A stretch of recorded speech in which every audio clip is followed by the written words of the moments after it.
So, this question about why we offer Naivedya, we don't offer the same type of Naivedya to all the gods, it's very different. So, there is a whole science behind it. From the leaf and the flower and the fruit and the food, either to enhance that or to receive it, both, there are two types of Naivedyas.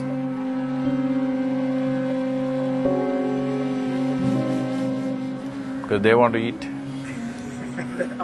The god doesn't eat, how do we eat? No, it's there are various aspects to this. If I go into all this, it's too much for you. But one simple thing is, one thing is devotion. There is a science behind it, but the essential thing is devotion. Suppose you had a guest in your house, because here we are not the… See, you need to understand this, India is a godless country. You don't like it? When I say a godless country, this is the only culture which clearly understands that God is our making.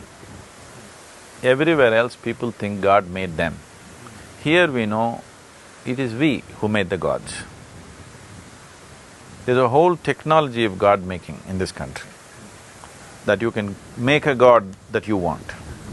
So we have today 330 million gods and goddesses. But that happened when our population was 330 million. Since then, since the Europeans came and others came and made us feel ashamed of many gods, we lost our imagination. We are trying to reduce the number of gods. But whatever said and done, there'll be 2 dozen gods in every home. Below that they can't go, minimum 2 dozen. Less than that we'll feel kind of lost Now, the idea of a god up there is essentially a Western idea. When I say Western, anything west of India is West for us which includes Pakistan So, it's just essentially that. Here we never looked at that way. Here we said, you can have any number of gods you want. In a same house, they're worshipping 25 gods. You see, the Indian households. So how can you worship 25 gods? 25 gods only because our houses are not big enough, otherwise we would have put 2500 gods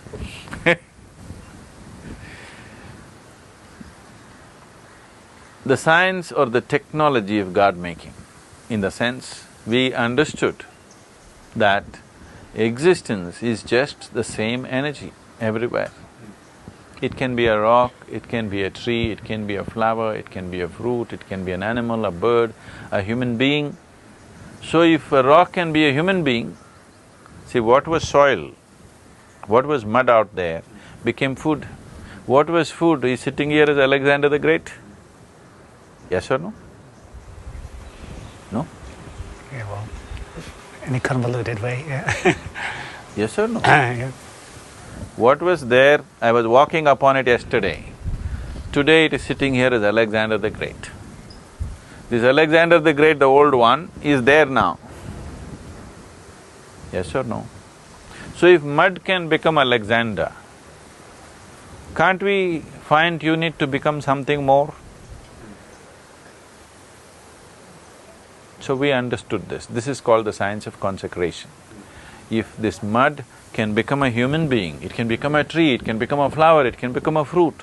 If you create the necessary tuning, it will become a divine entity. It will become a divine presence. This is the whole science of consecration. So people started creating various kinds of gods. For different purposes, different kinds of gods. This is not just belief system. You've been to the temples? You go sit in the Dhyana Linga, how it feels. Go into the Bhairavi, how it feels, very different. Go and sit in the Adiyogi Alayam, very, very different. Because they are consecrated differently. Different kinds of manifestations of the same energy. Even now it's the same thing. The same energy is manifesting itself as a stone, as a tree, as a flower, as a fruit, as a bird, as an animal, as a human being. The same thing, if it is taken to its subtlest possibility, it becomes divine. So here, We did not wait for God to come down. We created our own gods the way we wanted. We are still given the freedom that if we don't like any of the present manifestations, we can create new ones, called Ishtadevata. You can create your own god or goddess. Nowhere else this freedom is there. This is ultimate democracy, where you can even create your own god. Where else does people have such freedom? Tell me. You have to believe the god that they tell you, otherwise you're dead. Yeah, they don't dare to act. So, this question about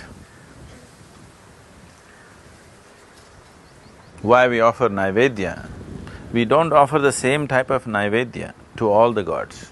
It's very different. That energy, what it needs, that is what we offer.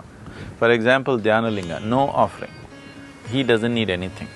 If nobody enters the temple for next 1,000 years and you come back after 1,000 years, he will still be the same. He will simply sit there, he is a yogi. He doesn't need any attention. But Bhairavi is not like that. Every day we have to offer to her, we have to take care of her. If you don't take care of her, initially she'll get angry, after that she will dissipate. And when she's angry, I don't want to be here. So, they're very differently made. So for every kind of deity, we have a specific type of Naivedya, which enhances and supports that type of energy. So there is a whole science behind it. From the leaf and the flower and the fruit and the food, everything is different for every deity. Today, a lot of people are simply doing something, whatever they know. But if you go look back into the tradition, very distinctly defined that this is what you must offer to this deity, because every substance has its own vibration. You take you take this bamboo leaf into your hand and feel it, how it feels. You take that other leaf and hold it and see how it feels. Every tree and every leaf will feel different. If you are sensitive, if you're not sensitive to it, everything is you can ignore everything and go on. So, what you offer to a particular deity is all structured in such a way that it enhances that energy, it supports that energy. Either to enhance that or to receive it. Both, there are two types of Naivedyas. One is just given to the god, another is just placed there and given back to the people. So these are two different types of Naivedyas. One is for you, one is for that. One is to enhance that energy, that's your contribution. Another is to receive that energy, so that you can take it home with you. So these are two different aspects. It's a very elaborate system.